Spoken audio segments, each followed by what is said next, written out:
let's head back out to the Mall of America in frigid Minnesota for more Mad Dog Unleashed. Take it away, doggy. All right, Rena, thank you. Nutrisystems with Danny Marino. We're going to get to that in a second. Wait, do it now. Let's do Nutrisystems now. You do this every year. It's a tremendous product. It is. It's actually, I've been working with them Long time. for more than a decade now. Really? Wow. And the one thing that's amazing, a lot of people don't know, is the biggest decision day for men for dieting is actually Monday. Because it's after the Super Bowl? Because they don't want to, they want to. They've done their January 1st thing. Yeah, you got the wild card, you got divisionals, and no one wants to do that until after the Super Bowl. So that's, and Nutrisystem calls it Super Monday. And if you go to Nutrisystem.com, there's a new product they have. It's NutriPro shakes. You can lose up to 18 pounds in a month, and it's really done well. I've been using them lately, and also with the bars. And like I said, it's been a good product, and we've had a great relationship for. You've worked with them a long time. Is it important in your eyes? Now, I saw you running a little bit today. Is it important in the gym? I saw you in the gym. I was impressed, man. I was impressed, Mr. Marino. Is it important now with the Nutrisystems to make sure you supplement that with treadmill work? Or walk around your neighborhood. I would say, as far as your body is concerned, keep it in shape. I would always say that, no matter what diet you're on, but especially if you're dieting and it's Nutrisystem, that we always say that you're going to want to, you're going to want to supplement with exercise as much as you possibly can, and it's just a natural thing you should do anyway. You have been working with this a long time. You did the thing with the belts, so that one time. You've been with this a long time now. And and the thing about it is for me, what's fun is Stuckey. You saw Jim Stuckey play for the 49ers. I sure He's been doing that. Yeah, he was in the gym too earlier. Oh, I was Jim Stuckey? Oh, you missed it. Yeah, that was Jim. And anyway, it makes a difference in people's lives, because people come up in the airport or wherever I may be and say, hey, I put my husband on this. A woman will come up and say, I put my husband on this, and he lost like 30 pounds. He feels better. He's healthier. He's working out again. So that's a big deal. If you do lose weight, you do have an essence. You do want to work out more. Yeah, when you're heavy, you don't want to go through the aggravation. But if you feel you're losing weight, you might supplement that with some workouts. Sure. Yeah, and then it's the maintain, and like I said, then. And the food's always good. You always tell me the food's good. Yeah, the food's good. No, and it makes it simple. It comes right to the door. The pastas and the soups, and they got burgers. All that stuff's good. All right, now we learned in the Jacksonville New England game that it's very difficult to win an AFC championship or anything else. And I'm not knocking Bortles. I'm just being honest. It's very difficult to try to win one of these games, especially against him. Yep. When you're trying to protect the quarterback. I bring up the 55 seconds at the end of the half when he had the 2 timeouts and they took the knee and got out of there. A little conservative on 3 possessions with a lead in the fourth quarter. Sometimes, even if you don't want to, you got to take a chance and hope the quarterback can make a couple plays for you to win the game. And that's if you're going to go to a Super Bowl and be a big-time quarterback, and Bortles is getting better, and they're better as a football team, you have to make plays when it counts. I tell people that all the time. I mean, just because you throw for 300 yards or you run for 100 yards is when it really counts, when the game's on the line. If it's 3rd and 10 or whatever it may be, and you need that first down, that's when you got to stand up as a quarterback or as a player and make plays to win ball games. And they didn't do it. And I'm sure Doug Marrone probably wishes he was a little more less aggressive. a little more aggressive or less conservative in those situations. They were relying on their defense, and but they had a great year, and they're going to get better and better. They got a young team, really good defense. They do, and they had their chances. The 3 series, of course, at 20-10, 20-17. Will Peterson with Foles, will he go to school on that if he has a chance to maybe win this Super Bowl, will he put this foot down on Belichick's neck and let Foles, he did it in the championship game, let Foles make some big plays to try to win here and beat Brady? I think Doug's that way. I think Doug, just being around some of the quarterbacks he's been around throughout his career and coaching. Well, you knew him because he was he was with us. He was with us, when he first came in the league, and then he was with Brett Favre and other guys. But I think he would. And then you see Minnesota had pretty darn good defense, and they went down the field like 8 or 9 times and had some big plays. So I think he understands that if New England's going to play that, the corners bump and run with a single high safety, they're going to take some shots on them. Well, think about them for a second. The first drive of the third quarter, he did the flea flicker for a touchdown. Right. And also after Keenan fumbled a 21-7 deep in Philadelphia territory, he could have taken a knee and gotten out of there. They went right down the field, kicked the field goal. Yep. So he did. Now, that was at home, but he did take some chances in that game. Oh, no, there's no doubt. And I think that he understands to beat Tom Brady, and they're going to have to take their shots when they need to take their shots, and obviously, get pressure on him. That's the one thing. To slow him down is you got to be able to get up the middle of the field there on him, break the pocket down inside, because he's not going to run the ball outside on you and throw it in a scramble outside the pocket. He'll come up inside the pocket and then maybe scramble and make throws. But if you can do that, put pressure on him up inside, then you got a chance.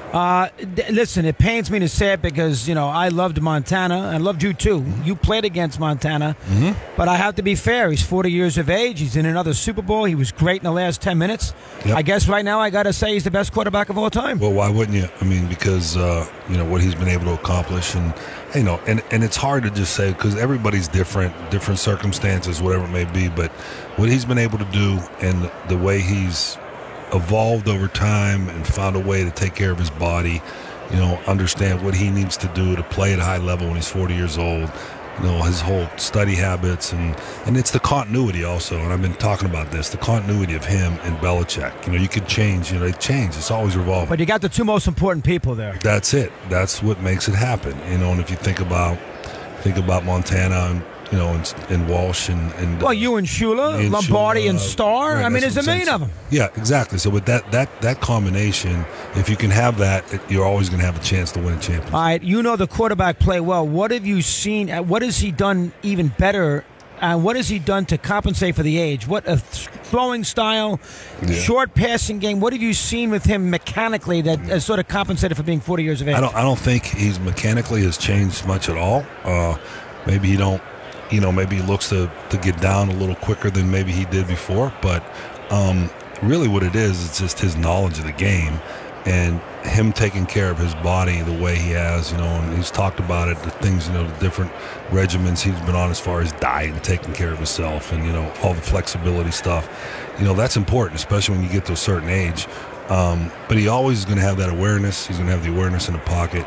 He's got plenty good enough arm to throw for many years down the line here as he gets older. But how does it? You had it too, as you played a long time. How does he still have it? He's won 5 of these. Yeah. Isn't that how does he? I guess if you're an all-time great, you never want to quit. It's still there. The fire is still in the belly. It's the fire and the fact that there's no senior tour for quarterbacks, right? So once he stops, done, it's over. You're done. You know what I mean? And that's it. And as long as you can win and you have that competitive spirit in you, and you know what? Look at how he's changing some of the young guys that come in and giving them chances to win Super Bowls. That's awesome. It's a good thing. He motivated to give the Chris Hogan an opportunity, something like that. Yeah. Does a quarterback in your case? Now, Elway's got running a team.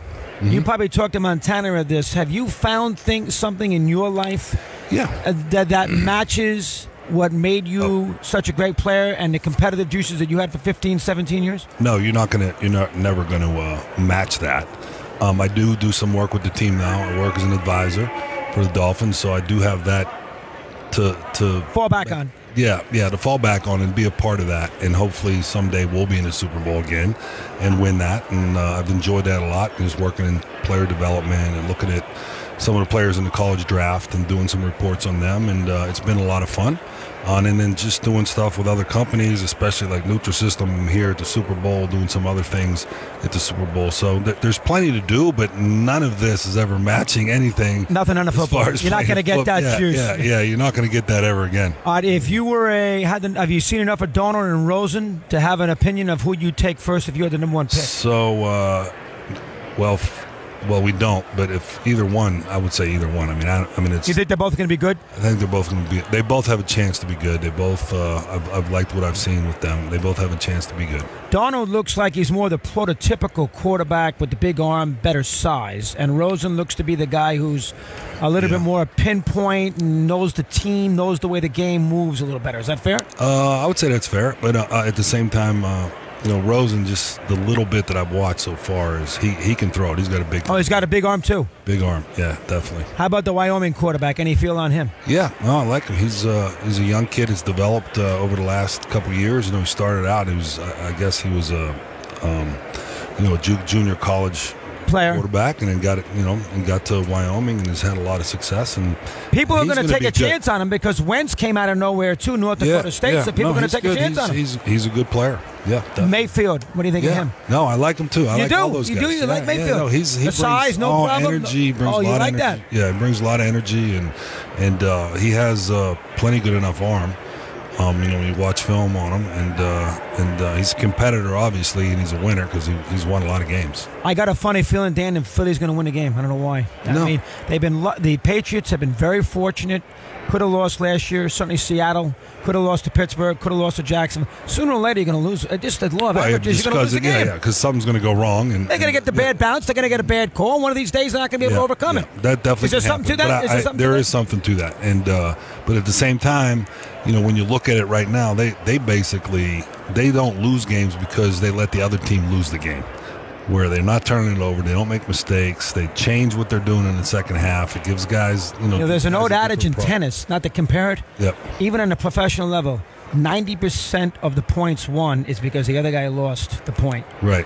Maybe the same thing goes with the NFL. Is that possible? Well, because of how they play. Yeah, they don't turn the ball over. They, and Tom's the way he is and how competitive he is, and then they, the thing is when they get into the third and fourth quarters, that's when they really turn it up. And that's when you got to make a change and do something. One last thing that I just thought of. What really showed me something with Belichick? He punted a couple of times late in that game at midfield. Right. He could have 4th and 4, down 20. He could have gone for it and pushed the envelope.